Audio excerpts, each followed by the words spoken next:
It was only after the divorce that she realized that neither at home nor at work did anyone seem to need her anymore. After Enkyung's divorce was finalized, the representative called her in for a talk. Given the current situation, the representative felt that, in a time when young people are not even getting married, a divorce department may no longer be necessary. Although he did not directly tell Enkyung to leave, his words clearly implied she should resign voluntarily. As a seasoned employee, Enkyung understood perfectly, but she had no intention of leaving easily. She believed her work performance had always been excellent. Faced with her persistence, the representative did not push further. Instead, he changed the subject and suggested a vacation. After all, she had just gone through a divorce. Enkyung tried to refuse, saying her schedule for next week was already packed. But the representative casually replied, "The company can run perfectly without you." These words left Enkyung in a complicated mood. Just then her daughter's teacher called, saying Jae-sai had been unusually sensitive lately, and had gotten into an argument with classmates. Considering her daughter's emotions and her own situation, Enkyung decided to take the leave, and take Jae-sai on a trip. Before leaving, she bought matching mother-daughter outfits, and they set off together. They believed the trip would wash away all their worries, but it turned out to be the beginning of a nightmare. Not long after they started,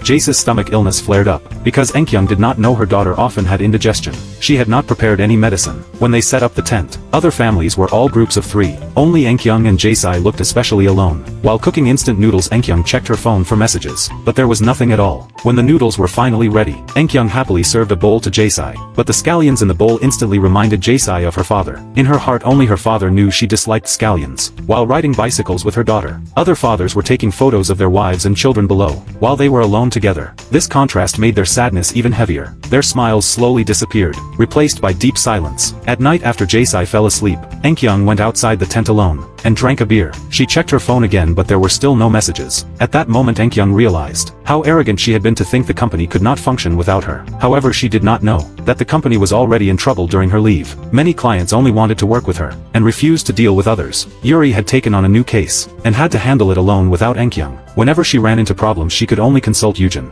This situation continued. The next day, while packing up the tent, Jae stared into the distance. She saw a father and son playing ball. This scene reminded her of her father again. When renting a car, the staff assumed they were a family of 3, which only deepened their emotional wounds. While cycling, a father and son overtook them. Enkyung increased her speed unwillingly, but ended up losing control and falling. At the hospital, Jae could no longer hold back and wanted to call her father. Enkyung had never felt so helpless. Her company no longer needed her, and her daughter said those painful words. At the same time, Yujin sat alone in the empty office, thinking back on the days working with Enkyung. At that moment, he made a decision. He walked to the representative and expressed his idea. "Please hand Daeyoung Law Firm over to me.